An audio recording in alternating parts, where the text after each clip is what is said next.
Hello बच्चों and welcome to the wonderful world of economics. Yes बच्चों, अब हम लोग फाइनल स्टेप को टच करने जा रहे हैं क्योंकि कल ही आपका 10 अप्रैल को आपका इकोनॉमिक्स का बिजनेस इकोनॉमिक्स का आपका फाइनल एग्ज़ाम है, जिसकी जर्नी हमने बहुत ही सिंसियरली को कंप्लीट किया।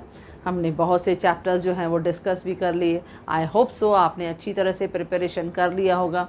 अब काफ़ी बच्चे जो हैं वो रिक्वेस्ट कर रहे थे कि पेपर पैटर्न में वो किस तरह से अपने टाइम को मैनेज करें, तो चलो उसको लेके हम यहाँ पे 10-15 मिनट बात कर लेते हैं और ये भी देखेंगे कि आप अपना टाइम अपने पेपर पैटर्न जो आपके मुंबई यूनिवर्सिटी ने बहुत ही वाइजली स्मार्टली डिज़ाइन किया है ताकि स्टूडेंट उन्हें बहुत अच्छी तरह से अटेम्प्ट कर पाएँ।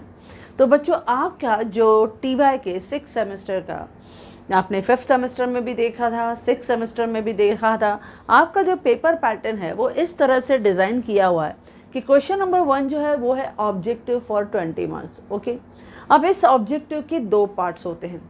जो ए पार्ट रहता है वो रहता है आपके चूज़ द करेक्ट, आपका जो स्टेटमेंट रहता है जिसमें 4 आपको मल्टीपल चॉइस और ऑप्शंस दिए जाते हैं और आपको सेलेक्ट करना है। तो ये जस्ट लाइक आपके ब्लैंक्स हो जाते हैं, लेकिन आपको करने कितने हैं 10 आउट ऑफ 12। आपको 12 स्टेटमेंट्स दी जाएगी जिसमें से you have to attempt any 12।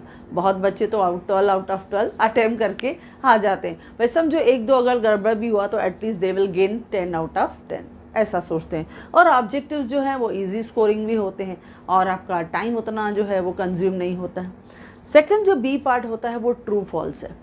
यहाँ पे भी आपको बेनिफिट है, आपको अटेम्प्ट करना है एनी 10 आउट ऑफ 12। तो यहाँ पर भी बच्चे जो है वो ट्रू फॉल्स जो है वो अटेम्प्ट कर लेते हैं, लेकिन स्टेटमेंट ट्रू फॉल्स का करते समय थोड़ा ध्यान से पढ़ो क्योंकि कभी कभी उसमें 1-2 वर्ड इतना स्मार्टली चेंज किया जाता है। So you read the sentence twice, 2 बार आप पढ़ो, फिर आप जज करो कि whether that statement is true और फॉल्स। तो ये है पहला क्वेश्चन जो ऑब्जेक्टिव, जो आप अपने रेफरेंस बुक्स में से आप पढ़ते ही हो और उसकी तैयारी आई होप सो आपने बहुत अच्छी तरह से किया होगा। And once all the topic is clear in your mind तो आपके ऑब्जेक्टिव्स तो इजीली अटेम्प्ट हो ही जाते हैं। तो ये जो ऑब्जेक्टिव का हिस्सा है वो है 20 मार्क्स का। अब सपोज़ अगर एक ऑब्जेक्टिव को करने में आपको 1 मिनट भी लगा, जबकि ऑब्जेक्टिव्स बच्चे 10-15 मिनट में कंप्लीट कर लेते हैं, लेकिन सपोज़ हम अज्यूम करते हैं, इकोनॉमिक्स से तो थोड़ा अज्यूम करते हैं कि आपने 1 मिनट भी स्पेयर किया तो 20 मार्क्स के लिए 20 मिनट्स हमने दे दिए। ओके बच्चों, 20 मिनट्स दे दिए। अब आपका बाकी का बचा हुआ रेस्ट पेपर पैटर्न। अब बहुत बच्चे सिस्टमेटिकली जाते हैं। ओके, 1 बाय 1 मॉड्यूल जो है इस तरह से डिज़ाइन किया हुआ है। फर्स्ट जो था वो 20 मार्क्स का जो है वो ऑब्जेक्टिव है। अब इसके साथ जो कुछ बच्चे हैं हमारे कॉलेजेस में वो क्या करते हैं, जो क्वेश्चन नंबर 6 है जहाँ शॉर्ट नोट्स हैं, 6 शॉर्ट नोट्स रहते हैं, out of 6 you have to attempt any 4। आपको 4 शॉर्ट नोट्स जो है वो अटेम्प्ट करने हैं। ओके, अब क्या रहता है, अगर आपने 20 मिनट्स बच्चों यहाँ पे स्पेयर कर लिया, यहाँ पे आपका 20 मिनट्स गया ओके फर्स्ट आवर्स में, और आप सपोज़ अगर कुछ बच्चे ऐसे डिसीजन लेते हैं कि शॉर्ट नोट्स जो हैं वो फर्स्ट क्वेश्चन में हम अटेम्प्ट करते हैं क्योंकि वो उनका एक अच्छा डिसीजन हो जाता है कि आउट ऑफ 100 40 मार्क्स का जो पेपर है वो फर्स्ट आवर में ही कंप्लीट करने की कोशिश करते हैं और ये अच्छा भी रहता है। जैसे आपने अगर शॉर्ट नोट का डिसीजन लिया, 6 में से कोई भी 4 शॉर्ट नोट, तो देखो पहले 6 की लिस्ट में से आप देखो कौन कौन से शॉर्ट नोट जो हैं आप अच्छी तरह से अटेम्प्ट कर सकते हो। अब जब शॉर्ट नोट्स की बात आती है तो यू नो दैट आपके 4 मॉड्यूल्स हैं बच्चों। अब उन 4 मॉड्यूल्स में हर मॉड्यूल्स में से हम देखते हैं कि एक शॉर्ट नोट तो कंपल्सरी रहता है, लेकिन आपका जो सेकंड मॉड्यूल है और थर्ड मॉड्यूल है, कभी कभी इनमें से हमें 2-2 शॉर्ट नोट हम पिक कर लेते हैं। क्यों? क्योंकि जो हम लोग देखते हैं इकोनॉमिक इंटीग्रेशन वाला जो चैप्टर है आपका, दैट इज़ 6th चैप्टर, और प्लस हम लोग देखते हैं थर्ड मॉड्यूल में आपका WTO का जो चैप्टर है वो थोड़े लेंदी हैं। तो इनमें से कभी कभी आपको 2 शॉर्ट नोट्स भी दिखाई देते हैं और बाकी के बचे हुए फर्स्ट और फोर्थ में से हमें एक शॉर्ट नोट दिखाई देता है। कभी कभी ये सीक्वेंस चेंज भी होता है, कभी कभी आपके 4th मॉड्यूल्स में जहाँ पे हमारे पास 4 चैप्टर है, क्योंकि द रेस्ट ऑफ जो आपका मॉड्यूल है उसमें 3-3 चैप्टर हैं, लेकिन 4th मॉड्यूल में हमारे पास 4 चैप्टर हैं। तो यहाँ पर कभी कभी हमें एक एक्स्ट्रा हमें शॉर्ट नोट जो है वो भी दिखाई देता है।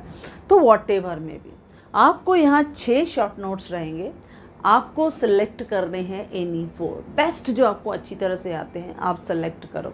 और फिर आपके पास 20 मिनट्स इधर था, आपके फर्स्ट आवर में से 20 मिनट्स गया तो बचा आपके पास 40 मिनट। अब वो जो 40 मिनट है 4 शॉर्ट नोट यानी 10-10 मिनट अगर मैंने एक थियरी को एक शॉर्ट नोट को दिया, बहुत अच्छी तरह से हम कवर कर सकते हैं बच्चों। तो यहाँ पे आपने फर्स्ट आवर में फर्स्ट क्वेश्चन और 6th को क्लियर कर दिया। अगर ऐसा नहीं भी होता है, सपोज़ कुछ बच्चे हैं जो सिस्टमेटिकली जाना चाहते हैं, तो यू कैन गो इट, कोई नेवर प्रॉब्लम। यानी यहाँ पे खाली क्या है, आपको टाइम मैनेजमेंट ध्यान में रखना है। Time management in the what sense कि सपोज़ जैसे मैंने कहा फर्स्ट क्वेश्चन और 6th क्वेश्चन को मर्ज करके हमने कहा 1 घंटे का हमने डिसीजन ले लिया, तो बाकी बच जाते हैं आपके पास 4 question concerned with the 4 module. Her module में से आपको क्वेश्चन अटेम्प्ट करना है। अब वो पैटर्न कितना अच्छा आपके मुंबई यूनिवर्सिटी ने बनाया है, जैसे क्वेश्चन नंबर 2 जो है वो फर्स्ट मॉड्यूल से आता है। अब यहाँ पे कैसा रहता है, ABC 3 क्वेश्चन दिए जाएंगे और ABC में से आप कोई भी 2 क्वेश्चन जो आपको अच्छे लगते हो, बेस्ट लगते हो, चूज़ करो। वो 15 मार्क का क्वेश्चन रहेगा। Question number 2 will be from first module, question number 3 will be from second module, question number 4 will be from third module and question number 5th will be from 4th module. Okay बच्चों, अब आपने 2-2 अगर decision ले लिया कि अगर मैंने first जहाँ पे 2 क्वेश्चन हमें दिखाई दिए, जिसमें मैंने सपोज रिकॉर्डियन थियरी आ गई और टर्म्स ऑफ ट्रेड आ गया, या JS मिल का हमारा रेसिप्रोकल डिमांड आ गया, यहाँ पे 3 क्वेश्चन हमें दिखाई दे रहे हैं बच्चों। अब बच्चों को क्या लगा कि रिकॉर्डियन थियरी अच्छी तरह से याद है, factors influencing the terms of trade वो भी मुझे अच्छी तरह से आ रहा है, और रेसिप्रोकल डिमांड शायद मैं कंफ्यूज हो जाऊंगा, तो उन्होंने 2 क्वेश्चन सेलेक्ट कर लिए। आप दोनों क्वेश्चन लो। हर क्वेश्चन को अटेम्प्ट करने के लिए आपके पास 15 मिनट है। 15 minute on each individual question, यानी half an hour on each. Okay बच्चों, तो अगर आपका फर्स्ट और 6th क्वेश्चन अगर आप फर्स्ट आवर में कंप्लीट कर लेते हो, तो सेकेंड आवर के फर्स्ट हाफ में क्वेश्चन नंबर 2, सेकेंड हाफ में क्वेश्चन नंबर 3, फिर आपका जो थर्ड आवर होगा लास्ट आवर, उसमें 4th जो आपका क्वेश्चन होगा फर्स्ट हाफ में, और नेक्स्ट हाफ में आपका 5th क्वेश्चन जाएगा। और बहुत बच्चे जो हैं वो चाहते हैं हम शफलिंग नहीं करेंगे, नो प्रॉब्लम एट ऑल, नहीं करो शफलिंग तो भी चलेगा। आपने सिस्टमेटिकली लिया, सपोज़ 15 मिनट में अगर ये कंप्लीट हो जाते हैं ऑब्जेक्ट, तो आपके माइंड में होना चाहिए हर 15 मिनट में मेरा एक क्वेश्चन होना ही चाहिए। हाँ, अगर सपोज़ कभी कभी ऐसा होता है जैसे यहाँ पे रिकार्डो थियरी है या HO थियरी है वो आ गया, या suppose economic effect of tariff आ गया, ऐसे अगर क्वेश्चन कभी कभी दिखाई देते हैं बच्चों, तो समवेयर हमको क्या लगता है थोड़ा 15 मिनट की जगह 20 मिनट हमको टाइम कंज्यूम हो गया। तो ध्यान देना है, जो आपका इसके साथ दूसरा कनेक्टेड क्वेश्चन है उसको आप 10 से 12 मिनट में कवर करने की कोशिश करना बच्चों। ये आपको टाइम मैनेजमेंट ध्यान में रखना है, क्योंकि बहुत बच्चे जो है हमेशा मेरे से पूछते हैं कि मैडम हम किस तरह से अपने पूरे एग्जामिनेशन के दौरान अपने क्वेश्चन को कवर करने की कोशिश करें, क्योंकि उनको लगता है कभी एक शॉर्ट नोट मिस हो गया, कभी कोई क्वेश्चन रह गया, तो नहीं होगा ऐसा। अगर आप टाइम को प्रॉपरली फोकस करके चलोगे तो आपका जो पेपर है वो with in a specific given time के अंदर कंप्लीट होगा ही होगा बच्चों। Always believe in your sincere efforts. आपने पूरा सेमेस्टर अच्छी तरह से पढ़ाई की है बच्चों, आप उसमें बिलीव करो, you definitely bang on, rock on with flying colours के साथ। ओके, अब बच्चों देखते हैं इससे रिलेटेड कि हमने पेपर पैटर्न तो डिस्कस कर लिया कि अगर आपके ऑब्जेक्टिव्स हैं हमने अटेम्प्ट कर लिए, हमने शॉर्ट नोट कर लिए, शॉर्ट नोट में हमारे पास 10-10 मिनट हैं, लेकिन आपको क्वेश्चन अटेम्प्ट करने के लिए 15-15 मिनट है। ओके बच्चों, चलो ये हमने डिसाइड कर लिया कि किस तरह से आपको टाइम मैनेजमेंट जैसे अच्छा लगे आप करो। या कुछ बच्चों का ऐसे भी यस मुझे मैसेज देखा कि सपोज़ क्वेश्चन नंबर 2 जो फर्स्ट मॉड्यूल से रिलेटेड है, अगर ये हम लास्ट में करें तो चलेगा।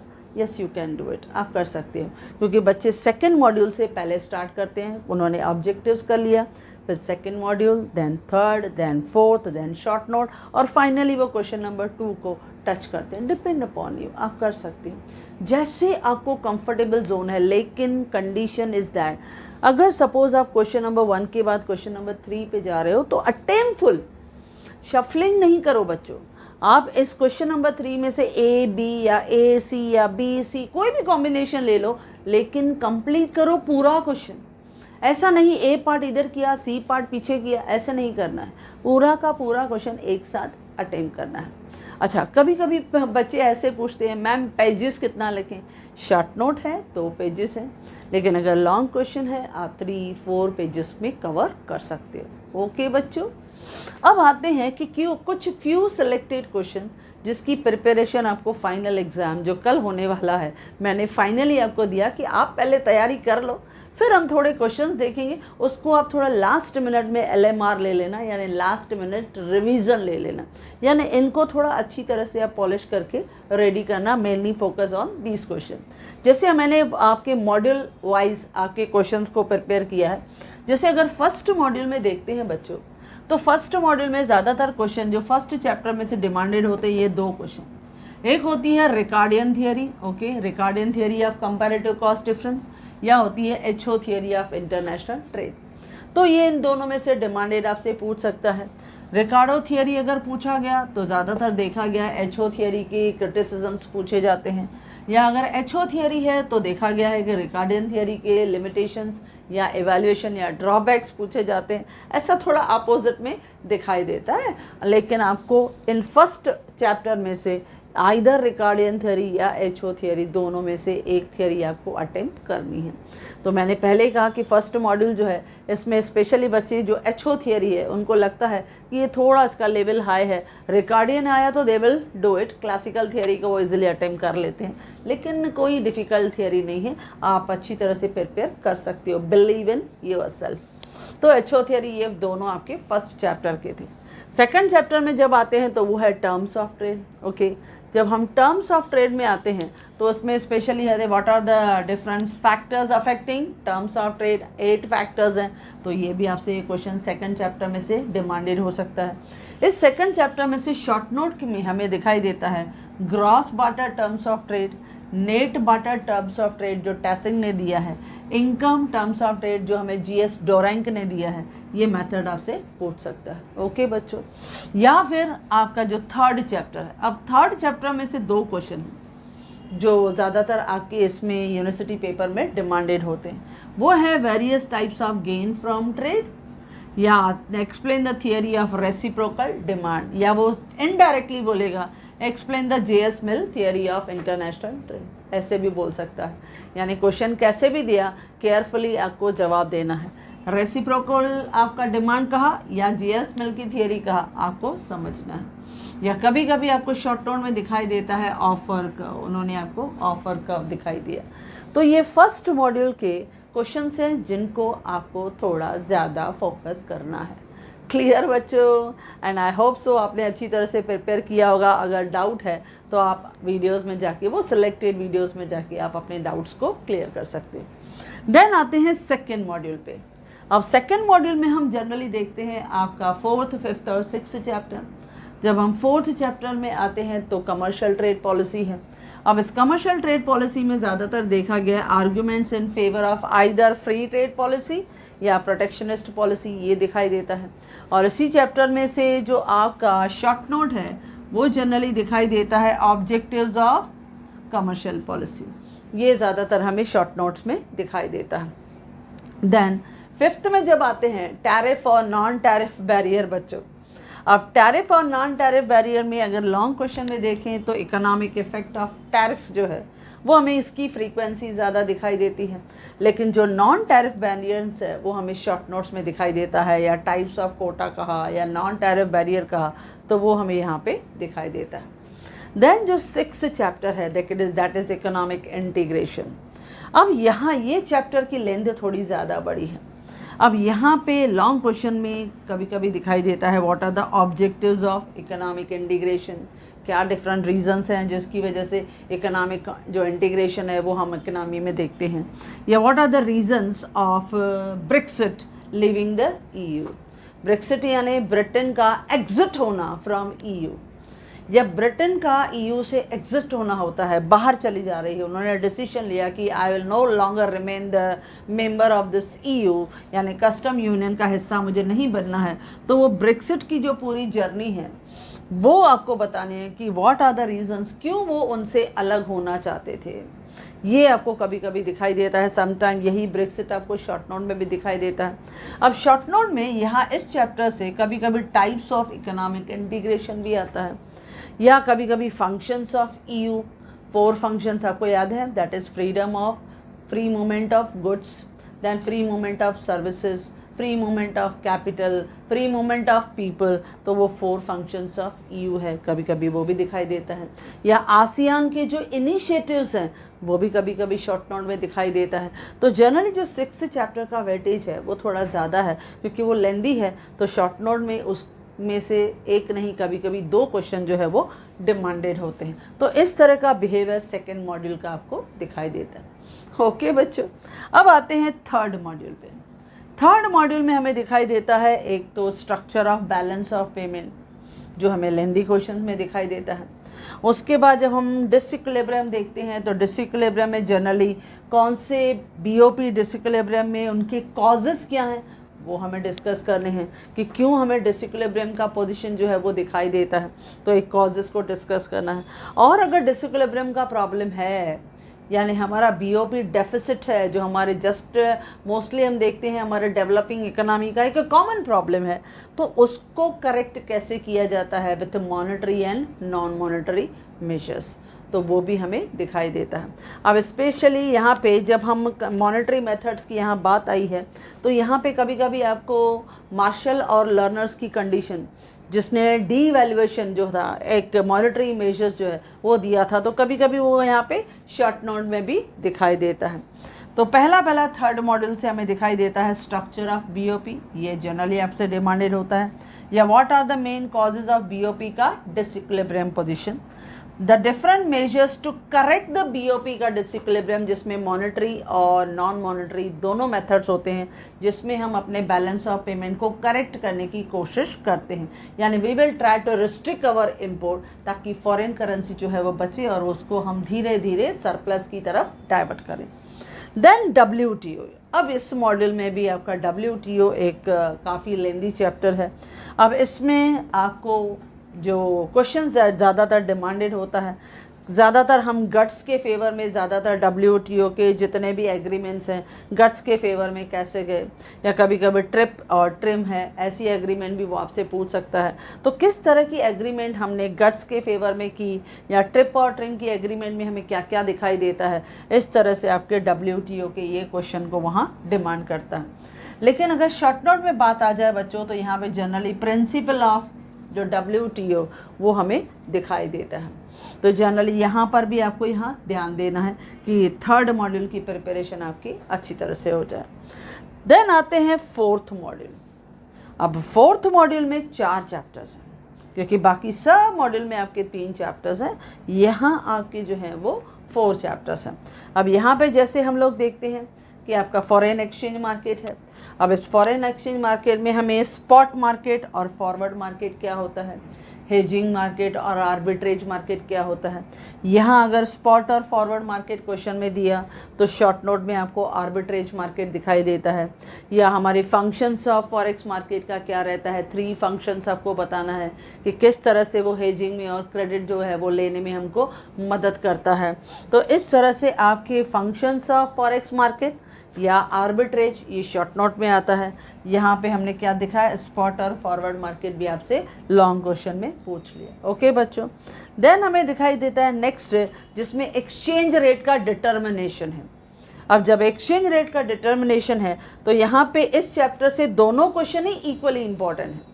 वो क्या कहता है कि explain the determination of rate of exchange with the suitable diagram. आप एक्सप्लेन करो कैसे आप डिटरमाइन करते हो, उन पे कौन से फैक्टर्स जो हैं वो अफेक्ट करते हैं। या कभी कभी डिस्कस द फैक्टर इन्फ्लुएंसिंग, जो फैक्टर डिटर्मिनेंट है इन्फ्लुएंस करते हैं on demand for and supply of foreign exchange. आपकी इकोनॉमी में डिमांड फॉर फॉरेन करेंसी कौन से फैक्टर से अफेक्टेड होती है जिसकी वजह से वो स्लोपिंग डाउनवर्ड है, जो सप्लाई ऑफ फॉरेन करेंसी है वो कौन से फैक्टर से अफेक्टेड होती है जो स्लोपिंग अपवर्ड है। तो ये जो है वो विथ डायग्राम के साथ, क्योंकि यहाँ पे क्वेश्चन खास करके जो ये रहता है that is discuss the various factors influencing demand for and supply of foreign exchange की फ्रीक्वेंसी को हमने ज़्यादा ऑब्जर्व किया है। देन नेक्स्ट आता है एक्सप्लेन द एब्सोल्यूट या relative theory of purchasing power parity. तो यहाँ पे आपको गस्टव कासिल की ये थियरीज को वो कभी कभी आपसे पूछ सकता है। तो यहाँ पे भी ये क्वेश्चन काफ़ी फ्रीक्वेंटली हमसे पूछा गया है, आइदर एब्सोल्यूट थियरी या रिलेटिव या उन्होंने कंबाइन पूछा, तो आपको थोड़ा सिलेक्टेड इन शॉर्ट में कवर करना है। नाउ फिफ्थ चैप्टर में हम देखते हैं, सॉरी आपका यहाँ पे मैंने फिफ्थ क्वेश्चन लिखा है that is from fourth module, वो है role of central bank in managing exchange rate. आपकी इकोनॉमी में सेंट्रल बैंक का रोल कितना बढ़ गया है, क्योंकि जब आपकी इकोनॉमी में फ्लोटिंग एक्सचेंज रेट आया that is flexible exchange rate आया, तो यहाँ पे आपको शॉर्ट नोट भी है फिक्स्ड एक्सचेंज रेट या फ्लैक्सिबल एक्सचेंज रेट। तो उस फ्लैक्सिबल एक्सचेंज में जिसमें हमने फीर, ईर, नीर ये सब हमने किया था, या मफ़ीर, ये सब अलग अलग हम लोग करते हैं, तो उसमें हम स्पेशली देखते हैं कि सम टाइम कभी कभी इकोनॉमी की ये रिक्वायरमेंट होती है कि सेंट्रल बैंक जो है वो इंटरवेन करे, इंटरफियर करे to control the exchange rate. इसके लिए what is the role, important role of central bank in managing exchange rate. कभी कभी ऐसा हो जाता है अनसर्टनिटीज़ की वजह से, कभी वॉर सिचुएशन की वजह से, कभी कभी आपने पेंडेमिक में देखा काफ़ी फ्लक्चुएशंस आया, तो आपके मॉनेटरी अथॉरिटीज़ को इंटरवेन करना ही पड़ेगा और उनको मैनेज करना पड़ेगा, कंट्रोल करना पड़ेगा, ताकि हमारे फॉरेन एक्सचेंज रिजर्व्स को ज़्यादा हार्म नहीं हो और इकोनॉमी में स्टेबिलिटी हो, प्राइस स्टेबिलिटी हो। तो जनरली यहाँ पे फिक्स्ड और फ्लेक्सिबल एक्सचेंज रेट वो भी दिखाई देता है। अच्छा, इन चैप्टर्स में से स्पेशली जब हम फॉरेन एक्सचेंज मार्केट देखते हैं तो यहाँ पे एक और शॉर्ट नोट भी हम ऑब्जर्व करते हैं, वो है डीलर्स या participant in the foreign exchange market, क्योंकि दोनों क्वेश्चन लगभग सेम है, क्योंकि जो इस मार्केट के पार्टिसिपेंट हैं मैक्सिमम उनमें से डीलर ही हैं। तो आइदर पार्टिसिपेंट और dealer in foreign exchange market, sometime ये क्वेश्चन भी आपसे शॉर्ट नोट के फॉर्म में डिमांडेड होता है बच्चों। तो बस आपने तैयारी पूरी तरह से अच्छी तरह से कर ली है। आप मॉड्यूल वाइज प्रिपरेशन को रेडी रखो, क्वेश्चन जो है वो क्वेश्चंस पे फोकस करो, किस तरह से हमें क्वेश्चन अटेम्प्ट करना है। 15 मिनट से ज़्यादा टाइम नहीं देना है। सपोज़ अगर 15 से 20 मिनट किसी थियरी को अगर लग भी गया, जैसे एचओ थियरी है, ज़्यादा टाइम लग गया, तो उसका जो पार्टनर में क्वेश्चन है जो हमें कंप्लीट करना है, जैसे टर्म्स ऑफ ट्रेड है, उसे कंप्लीट करना है, तो at least you will try to complete that question within 10 to 12 minutes, ताकि आपका आगे चल के कोई क्वेश्चन पूरी तरह से छूटना नहीं चाहिए। इसके लिए मैंने कहा आप अच्छी तरह से टाइम को मैनेज करो। हर बच्चे के लिखने की स्पीड अलग अलग होती है, तो आपको स्पीड भी देखनी है, अपने आप को फोकस भी करना है, ध्यान भी देना है कि आपको वो question with in specific period of time complete होना चाहिए।